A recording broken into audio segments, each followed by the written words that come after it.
Hegde fertility అమ్మ అనే పిలుపుకు శ్రీకారం చుట్టండి. పొందండి ఉచిత మొదటి కన్సల్టేషన్, మొదటి స్కాన్. సంప్రదించండి 8880747474. రిజర్వేషన్లు రావాలన్నా, స్థానిక సంస్థలలో రిజర్వేషన్లు కొనసాగాలన్నా న్యాయస్థానాలు ఒకే ఒక మాట అడిగినాయి. మీరు ఎంతున్నారు, మీ లెక్క ఎంత, మీ లెక్క తెలవకుండా మీకు రిజర్వేషన్ ఇవ్వడానికి లేదు అని న్యాయస్థానాలనే. ఈ అంశాన్ని పాదయాత్ర సందర్భంగా మా సంఘాల సోదరులు రాహుల్ గాంధీ గారి దృష్టికి తీసుకెళ్లారు. రాహుల్ గాంధీ గారు మా అందరితో చర్చించినప్పుడు దీనికి శాశ్వతమైన పరిష్కారం జనగణనతో పాటు కులగణన జరగాలి, ఈ దేశంలో ఎవరు ఎంతమంది ఉన్నారో లెక్క తేలాలి, దామాష ప్రకారం నిధులు నియామకాలు చేపట్టాలి అనే ఆలోచన కాంగ్రెస్ పార్టీ నిర్ణయం తీసుకున్నది.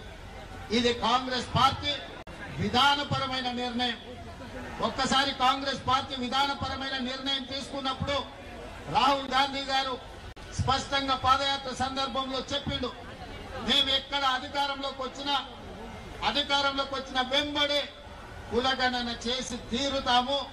కేంద్రంలో కూడా ఎర్రకోట మీద జెండా ఎగిరేసి ఈ దేశంలో జనగణనలో కులగణను చేర్చి ప్రతి కులం యొక్క లెక్క తేల్చి ఉద్యోగ ఉపాధి అవకాశాలే కాదు రాజకీయ రిజర్వేషన్లు కూడా పెంచుతాం దామాష ప్రకారం అని చెప్పి రాహుల్ గాంధీ గారు చెప్పడం జరిగింది.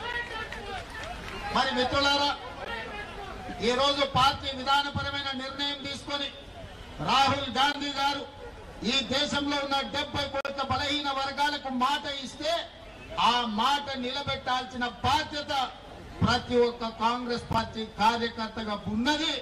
అందులో భాగంగానే నేను ఏ సామాజిక వర్గమైనా నా మీద ఏ ఒత్తిడి ఉన్నా రాహుల్ గాంధీ గారు ఇచ్చిన మాటను నిలబెట్టడానికి మొదటి సంవత్సరంలోనే, అసలు వాస్తవంగా చెప్పాలంటే డిసెంబర్ 7 నాడు మనము ప్రభుత్వాన్ని ఏర్పాటు చేస్తే ఫిబ్రవరి 4, 2024 నాడే శాసనసభలో మా మిత్రుడు పొన్నం ప్రభాకర్ గారి చేత తీర్మానాన్ని ప్రవేశపెట్టి 100 రోజులు తిరగక ముందే బలహీన వర్గాల లెక్క తేల్చడానికి చట్టసభలలో తీర్మానం చేసిన చరిత్ర మా ప్రభుత్వాన్ని రాహుల్ గాంధీ గారి నాయకత్వం. అక్కడి నుంచి మొదలుపెట్టి ఆ ప్రక్రియను ఫిబ్రవరి 4, 2025 నాటికి పూర్తి చేసి చట్టసభలలో ప్రవేశపెట్టినాం. అందుకే ఫిబ్రవరి 4 తారీఖును ఈ రోజు సోషల్ జస్టిస్ డేగా ఎప్పటికీ శాశ్వతంగా జరుపుకోవాలని రాష్ట్ర ప్రభుత్వం నిర్ణయం తీసుకొని ఫిబ్రవరి 4ను సోషల్ జస్టిస్ డేగా ఈ రోజు మనం నిర్ణయించుకున్నాం. మిత్రులారా, ఇవాళ మీరు ఆలోచన చేయండి, ఆనాడు తెలంగాణ ఉద్యమం జరిగిందే ఉద్యోగాల కోసం, ఉపాధి కోసం. తెలంగాణ రాష్ట్రం ఏర్పడిన తర్వాత ప్రభుత్వంలో ఉన్న ఉద్యోగ ఖాళీలను భర్తీ చేయమని విద్యార్థులు, నిరుద్యోగ యువకులు గల్లీ నుంచి ఢిల్లీ వరకు కొట్లాడి, కానీ ఆనాడు అధికారంలో ఉన్న ముఖ్యమంత్రి అయిన కుమారుడు ఉద్యోగ నియామకాలు చేపట్టలేదు. ఎన్ని పోరాటాలు చేసినా, ఎంతమంది పిల్లలు కొట్లాడినా, ఎంతమంది పిల్లలు ప్రాణాలు ఇచ్చినా ఆనాడు అధికారంలో ఉన్న వాళ్లకు చెవికెక్కలేదు. అందుకే ఎన్నికల సందర్భంగా పాదయాత్ర చేసినప్పుడు నేను తెలంగాణ నిరుద్యోగ యువకులకు ఒక మాట చెప్పిన, ఇక మీరు ఉద్యోగాలు ఇవ్వండి అని అడగకండి, తండ్రి కొడుకుల ఉద్యోగం ఊడగొట్టండి, మీ ఉద్యోగాలు మీ ఇంటికి వస్తాయని ఆనాడు నేను చెప్పిన. ఆ మాట ప్రకారం తెలంగాణలో ఉన్న యువకులు తండ్రి కొడుకుల ఉద్యోగం ఊడగొడితే సంవత్సరం తిరిగే లోపల 59,000 ప్రభుత్వ ఉద్యోగ నియామకాలు చేపట్టి మా ప్రభుత్వం చిత్తశుద్ధిని నిరూపించుకున్నది. మరి ఇవాళ మిత్రులారా, బలహీన వర్గాల కోరిక అసంబద్ధమైన కోరిక కాదు, బలహీన వర్గాల కోరిక సంబద్ధమైన కోరిక. ఈ రోజు మీది ధర్మమైన కోరిక. ఒక ధర్మమైన కోరిక నెరవేర్చడానికి ప్రభుత్వాలు ముందుకు రావాలి, బాధ్యత తీసుకోవాలి. కానీ భారతీయ జనతా పార్టీ ఈనాడందుకు సిద్ధంగా లేదు. వాళ్ళకి విధానపరమైన ఆలోచననే బలహీన వర్గాలకు వ్యతిరేకం. ఇంతకుముందు మిత్రుడు శ్రీనివాస్ గౌడ్ చెప్పిన అంశాలను మళ్ళొకసారి చెప్పదలుచుకున్నా. ఆనాడు మొరార్జీ దేశాయ్ గారు ఈ దేశంలో ఉన్న బలహీన వర్గాల లెక్క తేల్చాలి, ఈ జనాభాలో జాతుల యొక్క లెక్క తేలాలి అని మండల్ కమిషన్ ను నియమించి మండల్ కమిషన్ ద్వారా నివేదిక అడిగింది. ఆ మండల్ కమిషన్ ఈ దేశంలో 52% బలైన వర్గాలు ఉన్నారు, 27% రిజర్వేషన్ ఇవ్వాలి అని వారి ప్రతిపాదన ఇచ్చారు. కానీ కొంతకాలం వాయిదా పడ్డది. విపి సింగ్ గారు వచ్చిన తర్వాత ఈ మండల్ కమిషన్ ను దుమ్ము దులిపి దీన్ని అమలు చేసి మొదలు పెడితే ఆనాడు భారతీయ జనతా పార్టీ కుట్ర చేసి మండల్ కమిషన్ కు వ్యతిరేకంగా కమండల్ యాత్రను చేపట్టి ఈ దేశంలోనే మండల్ కు వ్యతిరేకంగా కమండల్ విధానాన్ని తీసుకొచ్చింది భారతీయ జనతా పార్టీ. ఆ భారతీయ జనతా పార్టీ ప్రతినిధే ఈ రోజు నరేంద్ర మోడీ గారు ప్రధానమంత్రి ఈ దేశంలో ఉన్నాడు. నేను ఈ రోజు ఒక మాట చెప్పదలుచుకున్నా. శ్రీమతి ఇందిరాగాంధీ గారు దళితులు కాదు, ఆదివాసీ కాదు.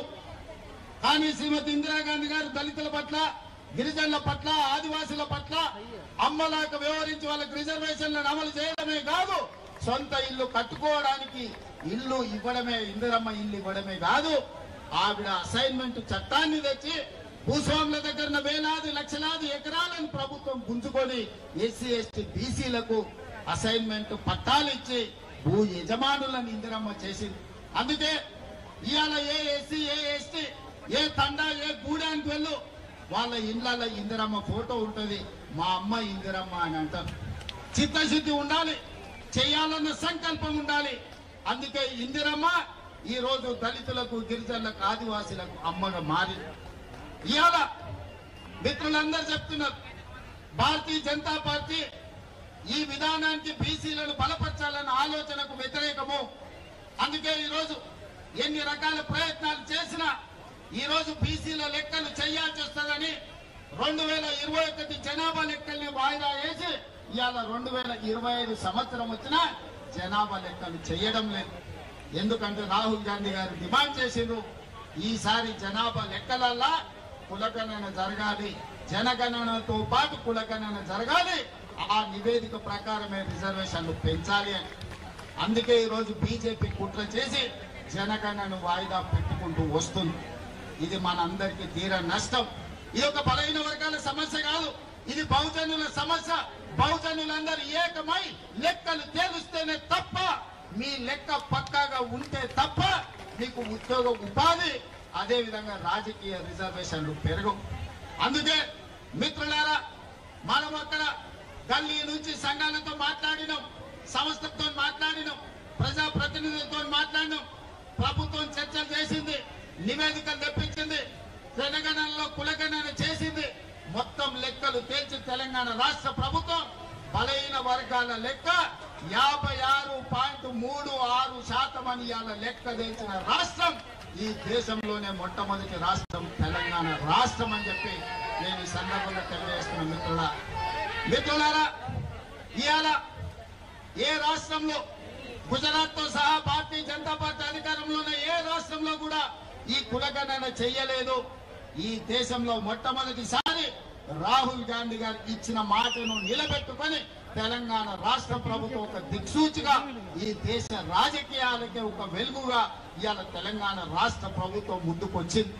ఇవాళ లెక్కలు తెచ్చడమే కాదు, మిత్రుడు జాజుల శ్రీనివాస్ అన్నట్టు, మా మిత్రుడు మహేష్ గౌడ్ గారు చెప్పినట్టు స్థానిక సంస్థల రిజర్వేషన్లే కాదు, ఉద్యోగ విద్యా అవకాశాలలో కూడా 42% రిజర్వేషన్లు ఇవ్వాలి.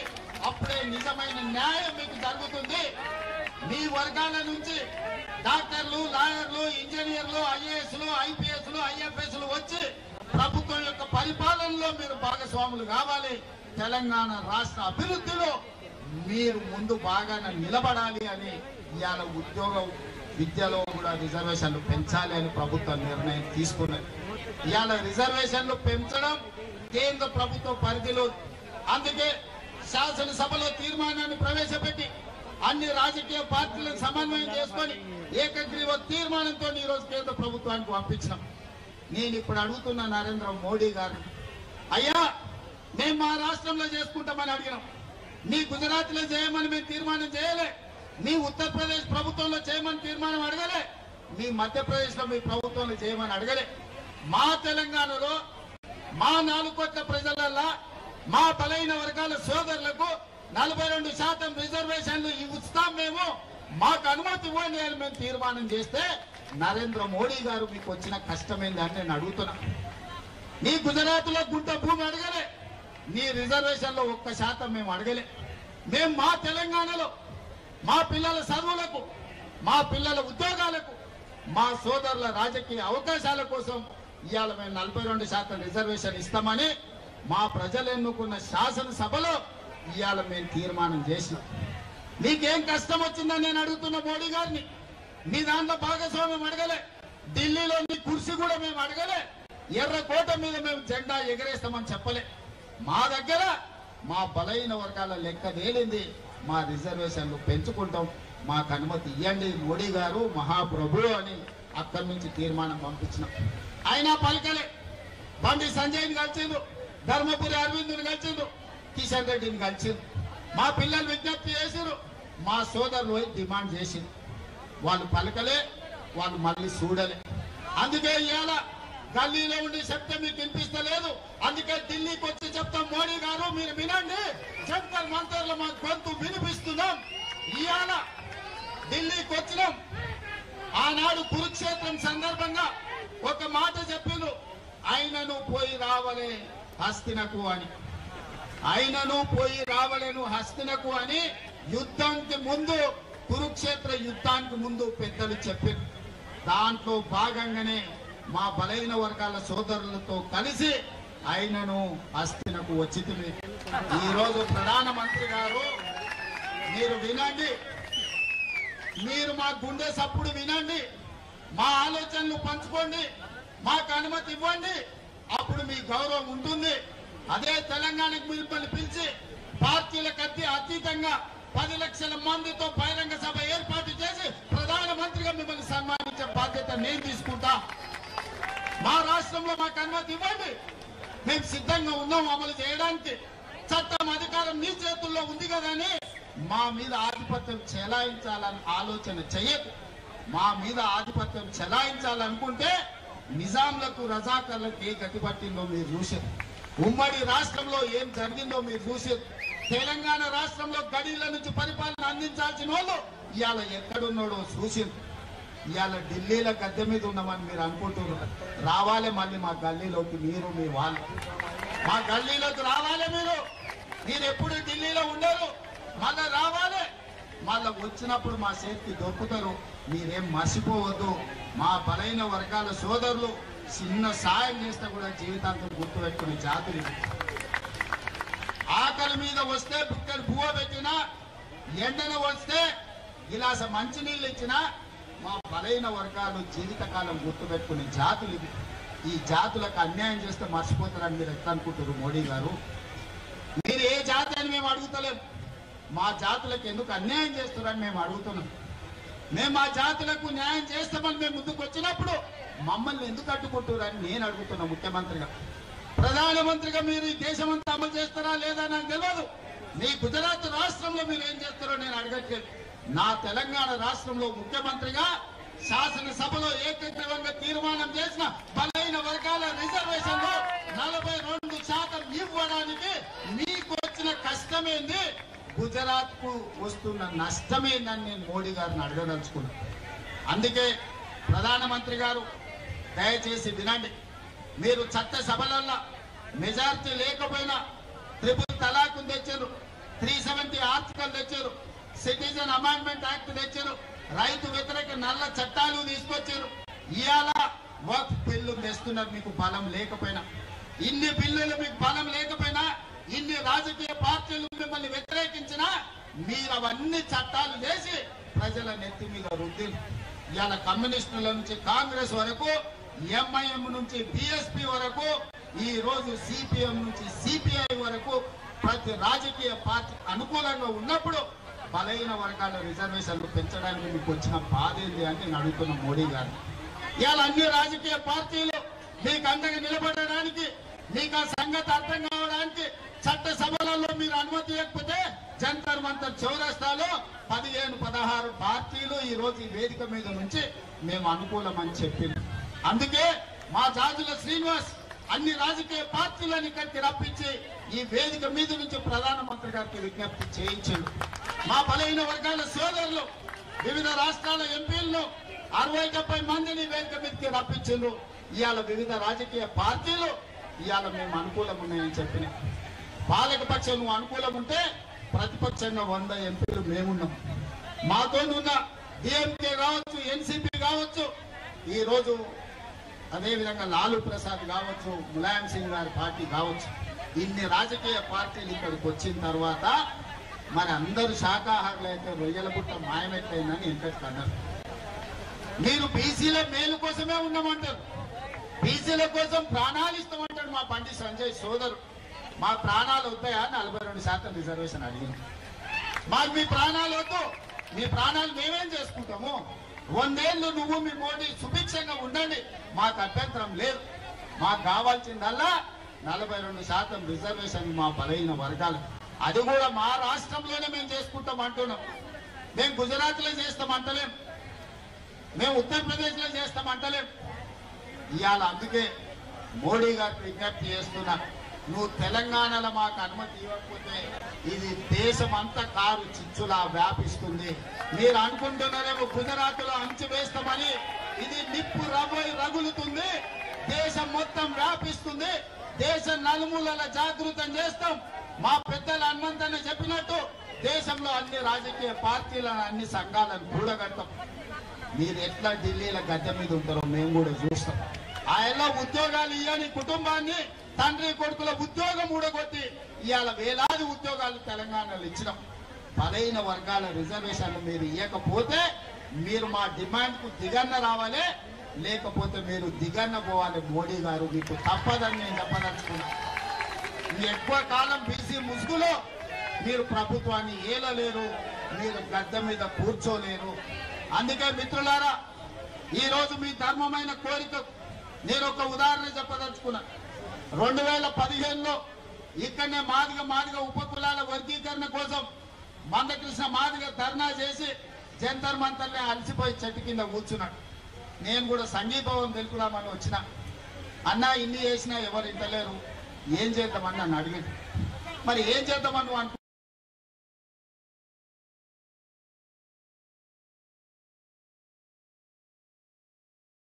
నువ్వు అంటే నాకైతే ఆలోచన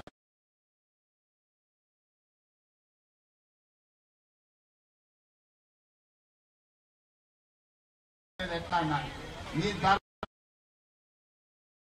ధర్మమైన కోరిక ధర్మయుద్ధం ప్రకటించని చెప్పి పరేడ్ గ్రౌండ్ లో మాదిగ ఉపకులాల ధర్మయుద్ధం ప్రకటించి విజయం సాధించిండు, లక్ష్యానికి చేరుకున్నాడు. ఇవాళ మా మిత్రులకు అందరికీ నేను ఒకటే మాట చెప్పదలుచుకున్నా. ఇవాళ చెబితే విన్నరా? సరే, విననప్పుడు మన బలమేందో చూపించాలి. మన ధర్మమైన కోరిక కోసం మా బలైన వర్గాలు ధర్మ యుద్ధం ప్రకటించండి. మీకు అండగా నిలబడతా, మీకు తోడుగా ఉంటా. ఇక ఢిల్లీ కొట్టుడు కాదు, మీరే మా పెళ్లికి రావాలి.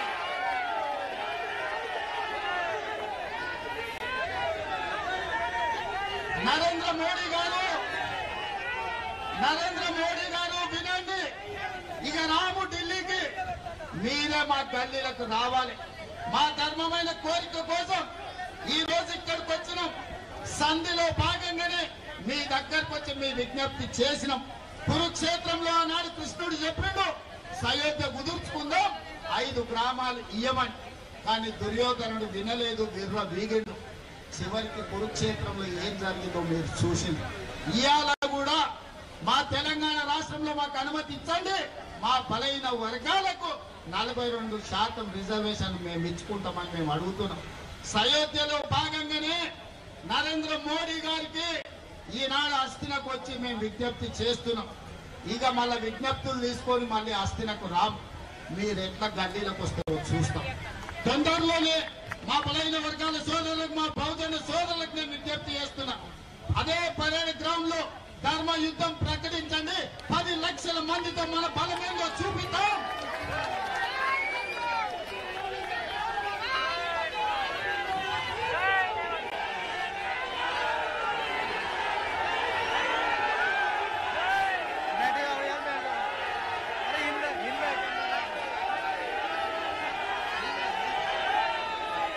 ఏ విధంగా అయితే నరేంద్ర మోడీ గారికి, భారతీయ జనతా పార్టీకి ఈ వేదిక మీద నుంచి వేలాది మంది మా బహుజనుల సమక్షంలో భారతీయ జనతా పార్టీకి హెచ్చరిక జారీ చేస్తున్నా.